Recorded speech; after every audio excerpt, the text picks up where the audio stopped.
Yo, what's poppin', Low Gang? Remember making ofs? Remember when those were. Oh fuck, my computer's falling down. Remember when those were a thing?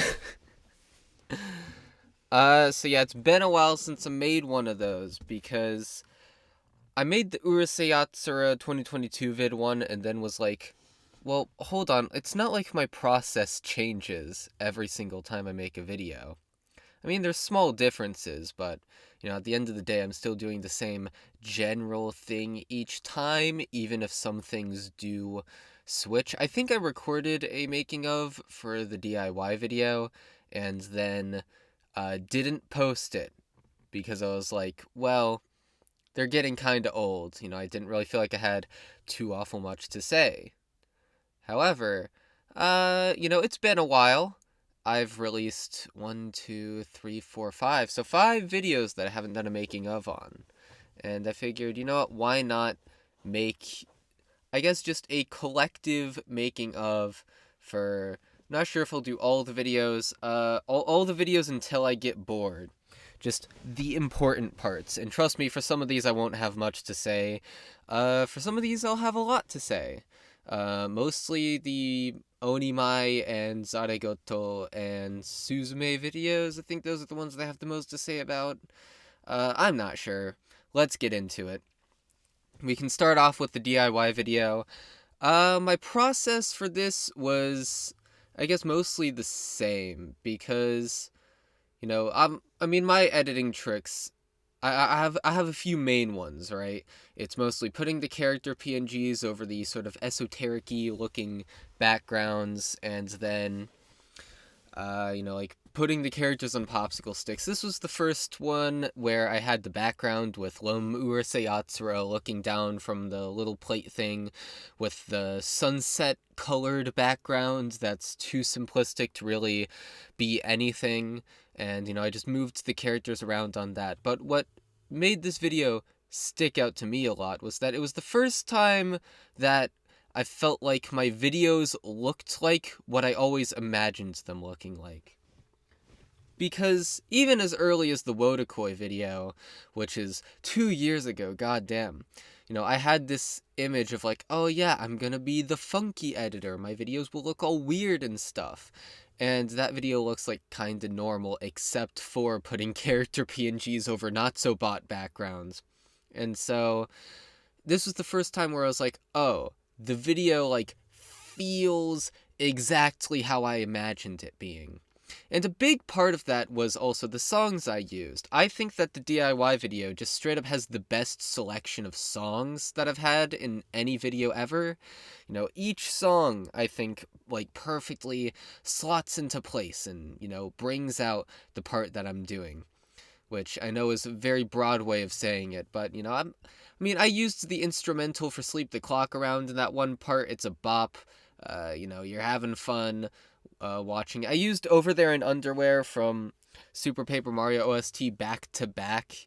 I think Over There for when I'm talking about the characters' general personalities and or like how a dialogue scene works as well. And then the underwear, which is more hellish sounding, I guess, more intense, is used when I say we talk about why I think it was the way the show went about it isn't my cup of tea, I guess. And so the songs just fit into place. The DIY video really, like, I was on the fence about it until the very last day. Literally, the final day I was editing it, I finally watched it back with the music and said, wow, it it's like it suddenly made sense. Like, oh, that thing I'm making is like actually complete now. The ideas I had in my brain are out there, and it actually looks good. It came together to be a complete product when I wasn't really sure it would, especially not as complete as it was until the very last moment. I think the DIY video is probably the first review I made where it felt like I guess perfectly I perfectly conveyed my thoughts. Even the Tomozaki video, for as much depth as that has, still has slow moments, and, parts where the video isn't as exciting, whereas the DIY video is just purely, everything to say, to make this one point as well as possible and as clear as possible. It's very focused and fast-paced, and, it's kind of like the platonic ideal of a Crunchy Bagels video. And I guess the main thing with the DIY video is it's sort of the progression of the popsicle sticks visual trademark of my videos, as well as being one of the videos I'm proudest of. And then we go on to the Zaregoto video. And this is, to this day, probably my favorite video on the channel, but it's not in the same way that the DIY video is. Because the DIY video is very clean, professional looking, not professional looking, but, like, as professional a video as I can make, I guess. But the Zaregoto video is messy, and, so, it's well scripted, I think, there aren't any big mistakes. There's, like, small nitpicks you can make at some of the language I used, but otherwise it works pretty well. But admittedly, like, Chapter 5 is a little bit of reading into the story, but mostly just me regaling my experience with that part of the story, and, that you could argue, well, I'm not really making much of a point there for a lot of it. I'm just sort of regaling my experience and telling you how it be. And, I literally say at the beginning of this, of the section, let's digest what just happened, one-on-one therapist style. Because that was really what I wanted to get across, was the sheer shock at that part of the story that I felt, and how intriguing I thought it was. It's not exactly as much of a, here's my clean single point to make. It's a little more all over the place, and I guess personal in that way. Not to say the DIY video is impersonal, but, the Zaregoto video does have that one chapter where I'm sort of selfishly talking about my experience with the finale of the book, and then again in Chapter 6, where I'm talking about my experience with Nisio Ueson as a writer, and sort of speculating on things that can't be proven. And it's really... Chapter 6 is definitely the most vulnerable I've been in a video, I will say that. And, actually, on that note, I was so terrified of putting Chapter 6 of that video out there. God damn. I sent it to Cyanix and Vlusky to read over. I don't think Vlusky entirely understood it, but Cyanix was like, holy shit, this is great, please put this in the video. And, I was like shitting my pants, being like, I'm not sure if I can... Oh, what the fuck, Google Calendar interrupted me again. Yeah, I was shitting bricks, not sure whether or not I should put that in the video. But at the end of the day, I am glad that I did. Like, my videos are personal and are based on my personality, but they're not nearly as vulnerable as, let's say, my book. Lori's Always Perfect is, like, so different from my videos. If you read it, I put so much more of myself out there. And this, Chapter 6 of the Zaregoto video is the one part of my video, I feel, where I just sort of was, I guess, communicating the part of myself that I am hesitant to even put out there in the first place. And that Lori, then, is pretty much all about. Read my novel. But another reason why I would call the Zaregoto video messy is because it's basically an asset flip of every single video I've ever done. It literally is. I don't think I made a single new background for that video. Maybe I did and I'm just forgetting it, but seriously, like, all the, esoteric looking backgrounds, those are just from old videos. And I reused them all and didn't make a single new damn thing for it, which is so, like, a weird decision for a video that I had a month and a half to make. I'd understand it more for a seasonal video, but for the Zaregoto video, I was just like, this is an hour long, I want to get this done as quickly as possible. I really worked hard on the Zaregoto video. It was the first time where I worked like anywhere from 5 to 8 hours on a video every single day, just grinding it out, hammering it in. I took like a few off days, but that was it. I was mostly working every day on this one video. And it's the most consistent I've been working on something, and I want to be that consistent more often. Whereas normally I tend to be either work 0 hours a day or all 15 and no in between.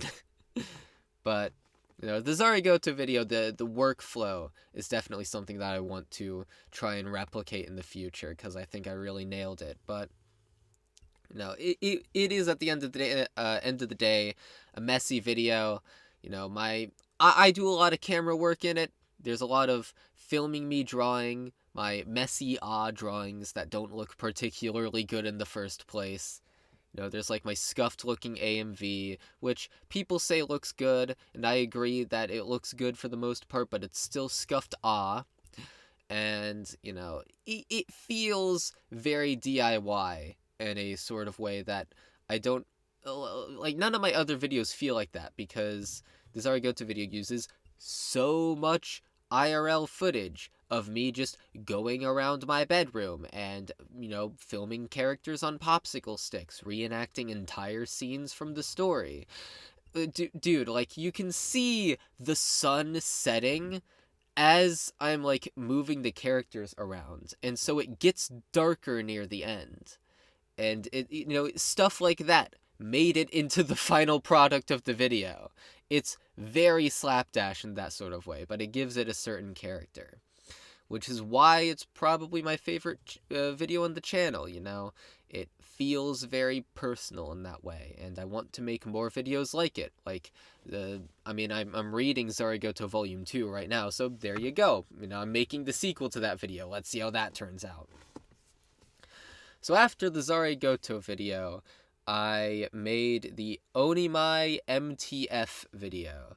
And this is probably the one you care most about hearing the backstory behind, because it has, I think, 240,000 views right now, which I have not since replicated. Since then I've made videos that have gotten like 1.7 and 1.3k views. So clearly this one's a big deal. The Onimai video was me looking at the Zaregoto video and being like, okay, that, but like cleaner. I was sort of, I looked at the Zaregoto video as an asset flip and was like, how can I make a video with like almost entirely new assets? So I made a lot of backgrounds for the Onimai video, which is, once again, weird decision for a video I had to make in a week. I have PTSD flashbacks of the week I made the Onimai video, because, oh my lord, it was a nightmare. Making that video probably... I have never sacrificed more of my mental health for a project in my life. That would end up being one of the videos that, granted, did the most for my channel. I gained an extra, 3.8k, 4k subs from it, but I'm not that proud of the video itself, weirdly enough. It's of all the videos I've made, it's probably the one that I'm the least fond of, and I imagine part of that is because it got big and because I had to deal with a bunch of people being like, you're wrong for this reason, you're wrong for that reason. It's also the only video that I've had to issue a correction for. Granted, it was a small point and unimportant in the grand scheme of things, but still, it's a correction. And that all comes with the territory of making an incredibly ambitious video in a week. That video is 22 minutes long of me doing my damnedest to analyze Onimai. And, something's gotta give when you're making it in a week. And, that... I feel like I speculated a little too much at points, and, after releasing the video, I resolved to stay closer to reality. But then Caribou-kun made a video saying that the video wasn't transformative enough of the source material, and that I didn't really make all that many points. And I was like, what the fuck? Okay, which is it? My brain is telling me I speculated too much, and then the other guy is telling me I didn't speculate enough. So, I don't know. But, I'm definitely a little mixed on the video going back to it. But I still think I overall, I guess I've come to terms with the fact that I did a good enough job, even if I have some regrets. If I did it now, I'd probably make it shorter, but I probably would have given it less views. So, there you go. And, I mean, it looks good. The video is incredibly well edited. You got like the clean backgrounds, and some parts of it are a little got a little bit of that chaotic, crunchy flair, but I definitely feel like the thing I enjoy the most is the grid background with the little characters and the squares above it. I think that's like pure crunchy brilliance, and then some other parts look a bit too, I guess, formal. I don't know. I definitely have a lot of weird mixed feelings about the video that I'm still steadily decompressing as time goes on, and I think that's just the territory that comes with getting a video that blows up, but the part of it that has stuck with me the longest is the spending 17 hours in a single day editing this fucking video. I edited 20 minutes of footage in a single day, and my only break was taking like an hour-long walk around, like outside. Yeah, you walk outside. Real good insight, Crunchy, but God, that was horrible. And granted, I did have a lot of the assets made beforehand. I made most of the character cutout PNGs in Photoshop like a few days prior. I made all of the backgrounds beforehand. And so it was just a matter of stitching everything together, adding the show footage, and, making it all look good. But oh my god, it was hell. That I don't even want to relive that day. I'm remembering, like, like around the point where I was doing the bit where I was talking about how Momiji and Mahiro, like Momiji has a crush on Mahiro and whatever, and I was like going around my room, filming shit. That was to save time. Like filming that doesn't take too long, right? You'd be surprised at how quick it is to just cut out some, printed stuff and film around the room. And I stand like the still frame of Mahiro and Momiji for like an entire minute, just that still frame with like a few things on top of it. It's very lazily edited. There's one part near the end where I'm talking about the show's visuals, and I was like, yes, I don't have to, add anything flashy anymore. I can literally just do clip selection because I'm talking about the visuals, and so that's the only sensible way to do it. And I was like so relieved, and so I knocked out like 3 minutes of footage in less than an hour, and then crashed and went to sleep. It was an ordeal, and it caused me burnout for the next month and a half, as I struggled to know where to go from there. And maybe if I had been able to get a video out faster, I could have capitalized on the Onimai MTF hype some more, but no. I was not feeling it. Especially after, having that sort of stress, and then at the end of the day, having a video that I'm not even all that fond of. And so, I tried making a video about Studio Bind as a whole, didn't really work out. Gonna try and do it later on down the line. And then I made a Susame video in like a little over 2 weeks, I think. And the Susame video had a very interesting workflow, because it was the first time where I was dealing with something that had, well, not the first time, but rather the second time, I guess, of dealing with something that had almost no footage available for it. The first was the Zaregoto novel, but the second was Susame, because at the time, the only footage, well, even still to this day, there's no Blu-ray release, as far as I know, and so I had to take trailer footage and stitch it, the trailer footage was pretty much unusable, except for, brief intervals, because it flashes so quickly. It is actively obnoxious to look at when it's background footage of me talking, because I like very chilled out editing. I do not like flashy visuals. I used to like flashy visuals. I do not anymore. I find the stuff like the Kurowa Eden method of editing to just shove things in your face as quickly as possible, or the Mr. Beast style of having as many images flash on screen as quickly as it possibly can to keep your attention. I hate it so much. And so, seeing that footage and using that as background footage when it's cutting every second makes me want to gag. And so, the video is me just basically improvising and, adding as many unique ways of acting out the plot as I can. Because, admittedly, when I was, writing out, because I was planning out a lot of the edits and being okay, I'll do this here, that there, and was this popsicle stick thing can only take me so far before it gets a little stale, right? So how do I mix it up? How do I make it look good? And the answer I came to was to just go mental. I at one point reenact a part of the plot in Mario Maker.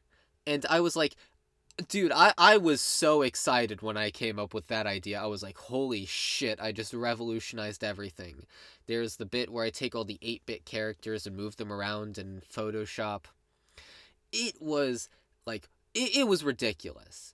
And it did teach me a lot, though, about how to, present things in an interesting way. It's one of my, probably my favorite video in terms of editing, because there's just so many ideas, If the DIY video was the platonic ideal of a Crunchy Bagels video in terms of not only scripting but editing, then this is that again, but with even more flavor. Whereas the Onimai video maybe didn't entirely reflect what typically is my style, the Susame video was just going at it, going ham the entire way, and making something that I'm really proud of. The Susame video is immaculate script-wise as well. I am super proud of the script. I tend to overthink things and not exactly always be proud of my work, but the Susame video, admittedly, I was overthinking it a little right when I was rendering it, because, God, that's a lot to get into. Should I get into that? Because, on rendering day, I thought to myself, well, hold on, what if someone made the argument, why does a story about grief have to have a protagonist who undergoes grief? Why is that a necessity? Isn't there a way to avoid that? Which is a stupid point that only a very stupid person would make. But nonetheless, I was like, well, hold on, maybe I should convince people of that. Should I stop rendering it? But at the end of the day, I was like, nobody's gonna make that point. Nobody in their right mind would say, why does a story with the theme of grief need Susame to go through an arc of grief? Why would that be more effective? It's obvious. And also, Makoto Shinkai said in an interview that Susame has an arc, which I am not convinced she does in the actual movie. By the way, is Makoto Shinkai okay? Is he tethered to reality anymore? Because some of the interviews I read, he was saying Daijin represents the weather. How? I get the worms. They're all, when you say they're a metaphor for natural disasters, it sort of all clicks into place, and I'm like, okay, makes sense. Yeah, what part of Daijin represents the weather? You sort of lost me there. I cannot, for the life of me, figure out in what way he represents the weather. But okay, more power to you, Shinkai. The Susame video was also an exercise of dealing with my shitty memory. I kid you not, Neon had to remind me that Suzume's mom died in 311, because I dead-ass forgot it. And granted, part of that was because I didn't know what 311 was going into the movie, but then we talked about it in the podcast, and so, you'd think I'd remember that detail and be like, oh, yeah, Suzume's mom went through that. Okay, gotcha, yeah. Nope. Nope. But, that's just how my memory be. I got that memory for real. So after that, I don't think I have anything else to say about the Susame video. We move on to the Mashal video, which is by far the video that I have the least to say about.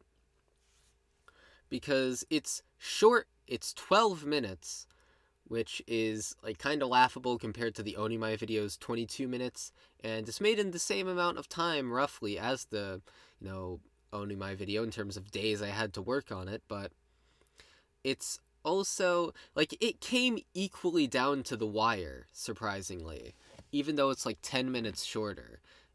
But I guess the reason for that is, I'm not sure which is better edited. I guess the Onimai video definitely has more ambitious editing, but yeah, I'm not sure how they both went down to the wire.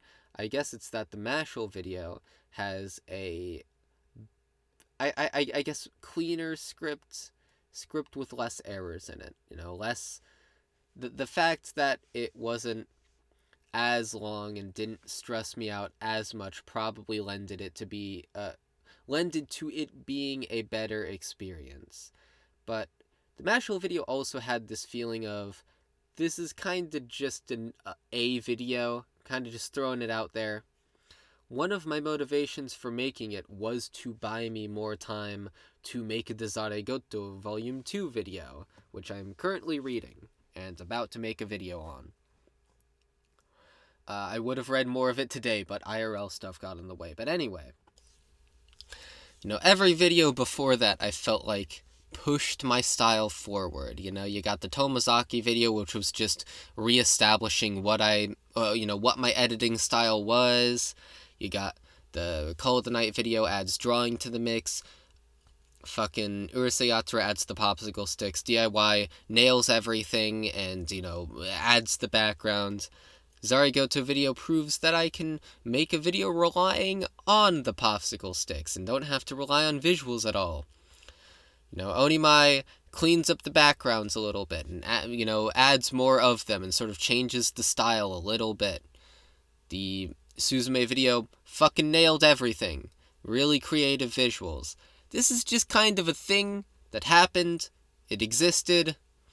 Did all the tricks I usually do and added nothing to the mix, and I couldn't help but feel a little disappointed by that.